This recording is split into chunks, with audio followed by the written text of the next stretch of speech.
Hello, everyone, once again, and welcome to another session of the 47th Annual Luso American Education Foundation Conference, hosted online by the Portuguese Beyond Borders Institute, that's PBBI, from California State University at Fresno. This is another one of our morning sessions, and actually our last morning session for today, Friday the 29th. The conference began online on Wednesday, and we will end it tomorrow. We have afternoon sessions that will start at 2 o'clock. We have one at 2, one at 3, one at 4, one at 5, and one at 6. So we have a marathon also this afternoon, but we'll be taking a break after this session until 2 o'clock this afternoon. And tomorrow morning, we will be on live between 8 o'clock in the morning and 1 in the afternoon. And as always, we have these little intermissions between one and the other because that way it's easier and more accessible, I'm told, from the university technology for folks doing following us on the different social media pages. This way there's not a long 5-hour thing that they have to pick and choose. So we're very, very happy to have our guest for this session, which is a young man widely known in the Portuguese American community, especially in the Valley, but throughout the state of California as well. Zachery Ramos ran at the age of, I believe, 19 for the city council of Agustin. He is on the city he's on the education board, and he is also part of the chamber. And so he has started a new project that he announced through social media and prior to various folks in the Portuguese American community. It just started just a few months ago. And so, Zach, first of all, Zachery, welcome. Thanks for taking the time to be with us this morning. Appreciate it. Thank you so much for having me. I really appreciate the opportunity to be here today with all of you. Thank you. Zachery, tell us a little bit about, so of course you're still you're still involved in education. You're involved, of course, with your travel library, which has done great work for in Agustin and throughout the area, throughout the county of Merced and other counties as well in that area. But tell us a little bit, let's dive into this new project and tell us a little bit about the Agustin Business Association and how this project to bridge your involvement there with the Portuguese American businesses throughout the state. Absolutely. So for those of you that don't know, the Agustin Downtown Business Association is an association that was created by myself and 4 other colleagues from Agustin in the hopes of supporting small businesses in Agustin. During COVID, a lot of businesses took a hit, especially, I opened my business during COVID, during a time that most people were thinking that entire towns were going to be desolate. There was going to be just tumbleweeds going through because businesses weren't able to choose between, okay, how do I get the word out for my business? And also, how do I keep food on my kids' table? And so through the work of myself and my colleagues, we were able to create the Downtown Business Association that's been doing some great work on helping out with getting free marketing and publicity for small businesses in communities like ours and even bigger. And what ended up happening about 2-3 months ago, working with our team here at Agustin, we came up with the idea of, well, our Agustin's known for our love for the Portuguese community, all things Portuguese, and we know that we could do something even bigger and greater to help out that community in general. And so after about 10 meetings and a lot of emails back and forth, we came up with the idea, why don't we have a connection or a connecting association with the business association already in Agustin and have the creation of the California Portuguese Business Association, which stemming from that, we were able to create, thanks to the help of Amazon and to the great team at the Downtown Business Association, we were able to create California Portuguese Pulse, which is our first ever 100% free Portuguese business and community events magazine. Now, if you do want physical copies, there are on Amazon because people like physical, but the goal is for it to be free, for businesses to be a part of, organizations to be a part of. And our goal is for the younger community, the younger generation, here's physical copies and here's social media copies for you to be able to know what's going on in your community. And it's being, the vernacular being used is by people your age or similar age, so it reaches even a wider audience.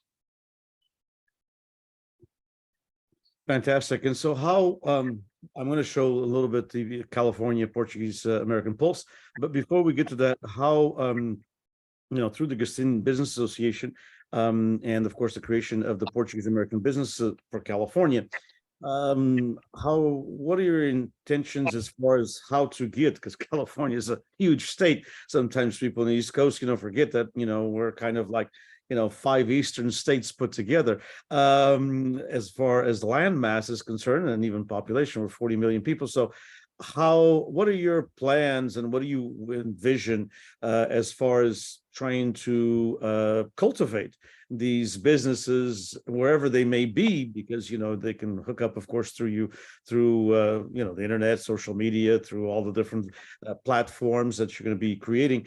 What is your plan to reach these businesses, all the way from San Diego to, let's say, to Humboldt? What are your thoughts on that, Zach? So we're going to do the same thing that we've been doing for the Gustin Association's magazine, Small Town Living, which we reach out through social media.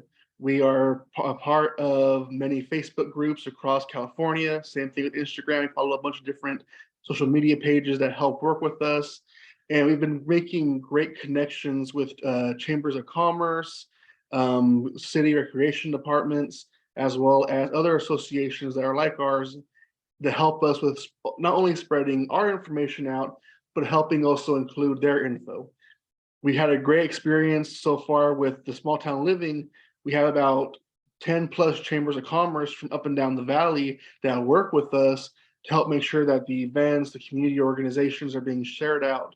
And we're going to follow that same plan with the Portuguese Pulse magazine. And that's going to be with us out doing outreach constantly with different Portuguese organizations and clubs.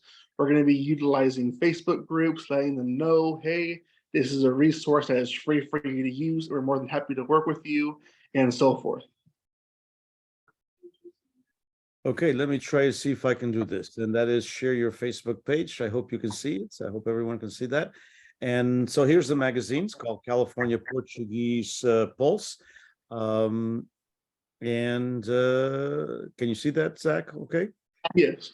Okay. And so this was your first edition, right? Correct. Okay. And what did you try? And here's the kind of the table of contents. So tell us a little bit about this table of contents and what you tried to accomplish with this first edition. For the first edition is pretty much not only our first edition, but also our test run on what will be well received by the readers.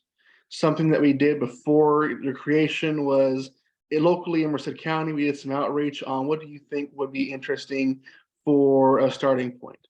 And things that were brought up were art, music, feature for young people, athletes. And we also wanted to include for even parents. We have a section there that features Portuguese authors, children's authors. On there, you can see a lot of works for parents, young people, and the elderly as well, trying to hit all 3 demographics. That way, everybody can find something they'll enjoy.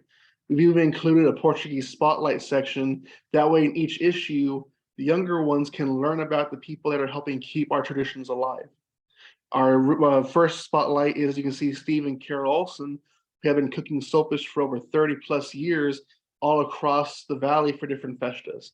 And in that section, people are able to read up on not only their story, but also their love for the traditions and how they're keeping them alive here in the valley. Okay, so right here, you talk a little bit about what the California Portuguese Business Association what it's all about, and kind of give a little bit of a synopsis of the vision and the mission of the organization. And you follow, of course, with the press release, and so this is right here is pretty much the application form, correct? Correct. And we included the application. Pretty basic information, right? Correct.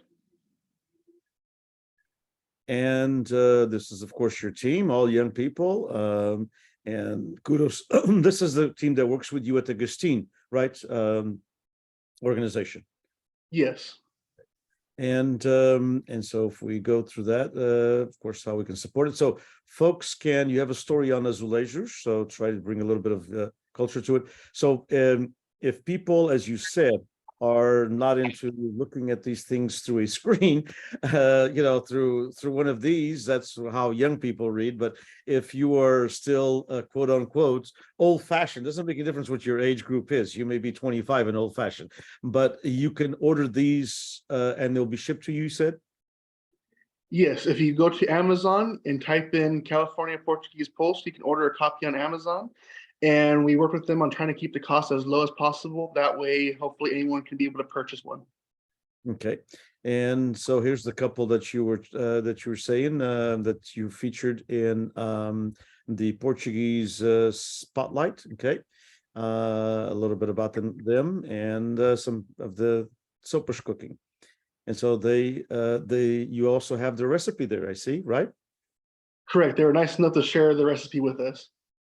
That's a miracle. A lot of people don't want to share that Portuguese sopas recipe. It goes from mom to dad to son to daughter, and it doesn't even share with the cousins. You pulled off you got a rabbit out of the hat, as it said. You did a miracle here.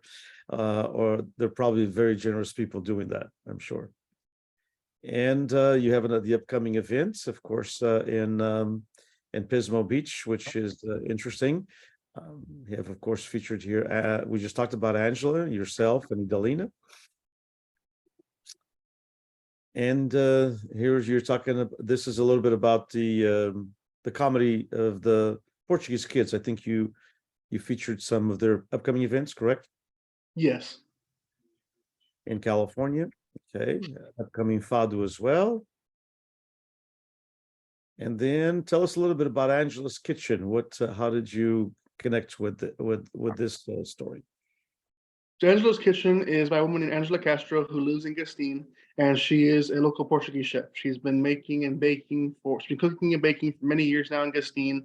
And one of the things that we learned from Small Town Living magazine is a lot of our readers, men and women, love the recipe sections in our magazines. And that's something that we wanted to continue and expand on in this one, because who doesn't love, learning about how to cook their culture's dishes, their tradition, and it was great working with Angela. She was very excited to be a part of the magazine and share her recipes.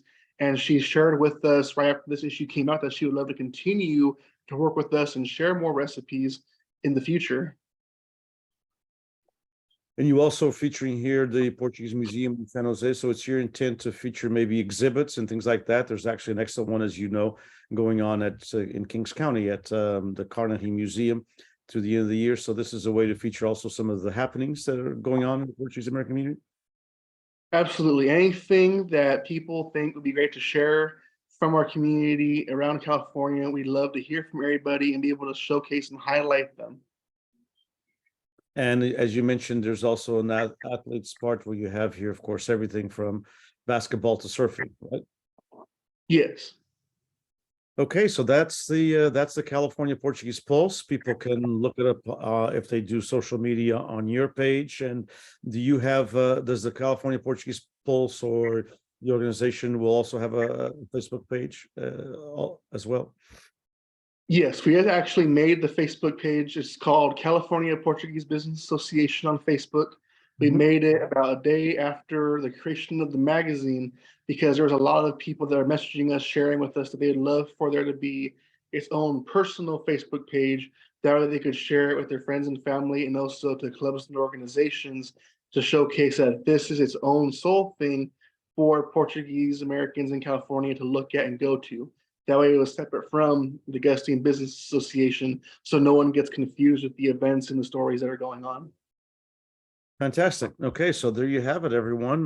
The California Portuguese Pulse, and of course the California Portuguese Business Association as well. Hopefully, through your social media contacts, you'll be able to get more and more members. Keep us abreast of how that's going. And maybe in the future, we can also do a feature at PBBI at Fresno State as well. We're more than happy to work with you as always, as we have been in the past, and even the California Portuguese American Coalition as well. So congrats to you and congrats to your team. Before I let you go, your library, how's that going? How's that project? Talk us a little bit about the travel library, because that is a fascinating project for young people.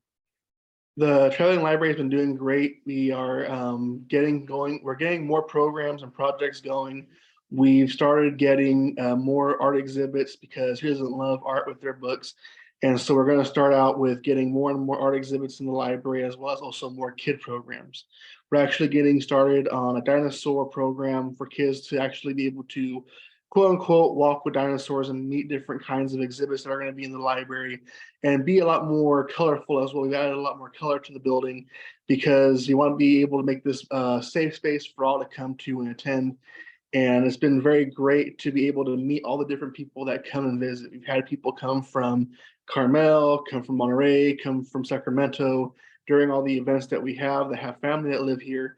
They come from far, and it's always nice to meet all the different faces that come. Fantastic. Thanks you for all your work. And so your plans now are to continue basically with these organizations and do as much as you can with them? Absolutely. It's so far. Oh, I'm sorry. Go ahead. No, go ahead. Please do. It's been really great getting to be involved in everything, as you know, same as you with everything that you're doing.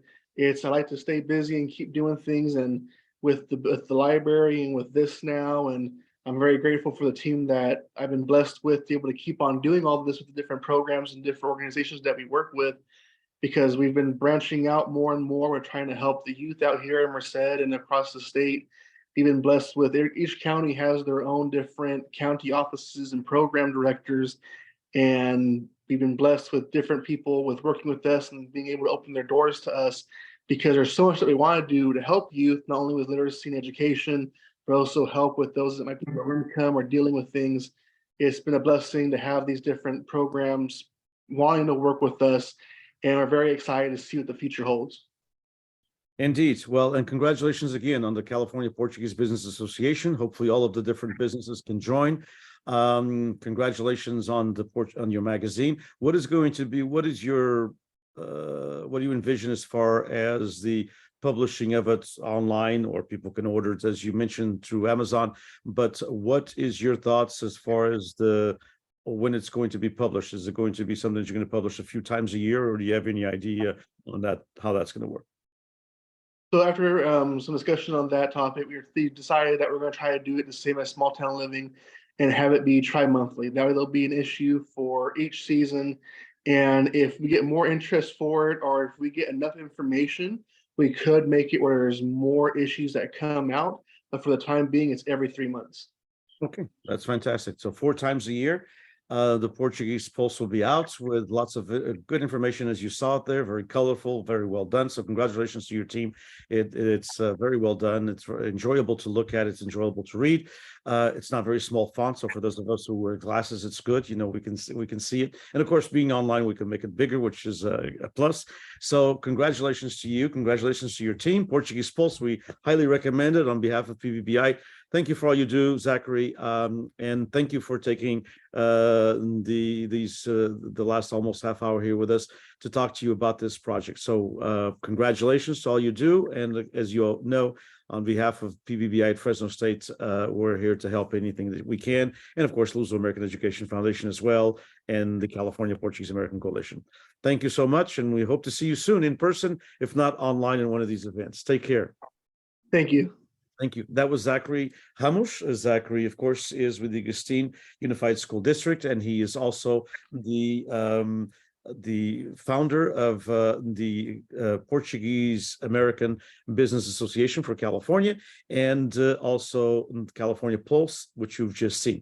Before we say goodbye to you for this morning session, which we started at 8 o'clock and ends here in a couple of minutes, just to remind you that we will be back today. We have a full day of sessions. We'll be back at 2 o'clock with a interesting session as well. All of these I have been learning a lot, and hopefully all of you have been learning as well. An enlightening conversation, as we say in Portuguese, the discussão é que nasce a luz, and so there has been light with each and every one of these discussions and each and every one of these different projects, from Rui Faria to Comandante Jorge Betancourt to Angela Costa Simões, and now to Zachary Ramos. This afternoon at 2 o'clock, that is Pacific time, So 5 o'clock for our East Coast friends, 7 hours later. So 9 p.m. for our friends in the Azores and 10 o'clock for our friends in mainland Portugal and Madeira.